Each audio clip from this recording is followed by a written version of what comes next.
Selamat datang ke Akademi Binaan Malaysia Wilayah Timur.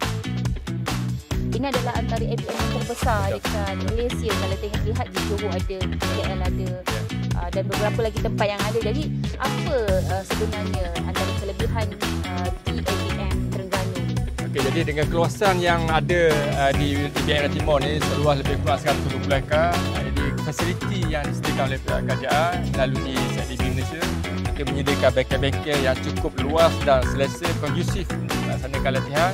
Jadi ada khusus yang berkaitan dengan oil and gas sebagai kita punya program utama kita, dan kita juga ada khusus yang terlibat dengan pengendalian juta berat seperti backhoe loader, hydraulic excavator, crane, sesuai dengan keluasan yang ada. Jadi memudahkan untuk kita buat latihan praktikal. Sebab konsep latihan tadi kita lebih kepada hands on. Jadi 70% kepada praktikal, 30% kepada teori. Walaupun kita khususkan setiap ABM yang mengikut wilayah, macam kita di BNM Timur, bagi negeri Terengganu, Kelantan juga faham, tapi kita juga menerima belia-belia daripada negeri lain. Kita pernah ada belia daripada Sabah, Sarawak datang ke tempat kita. Sebab ada khusus yang kita laksanakan sini tidak ada di wilayah diorang. Contohnya seperti khusus gas installation tidak ditawarkan di BM Sabah dan Sarawak, dan ada juga daripada negeri semenanjung lain. Dia datang daripada Ipoh, Perak, ada datang daripada Johor sendiri, daripada KL pun ada. Jadi ini kita bukalah mana-mana belia walaupun datang daripada luar Pantai Timur, tapi kemudahan asrama kita ada, tidak ada masalah untuk dia berkhusus di tempat kita.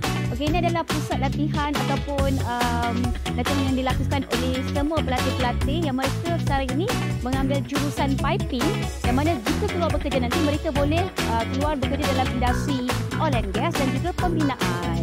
Peluang pekerjaan memang kita akan pastikan supaya setiap belia yang berlatihan sini kita akan bekerjasama dengan mana-mana syarikat ataupun majikan dalam bidang pembinaan yang berkaitan dengan khusus yang kita laksanakan di sini.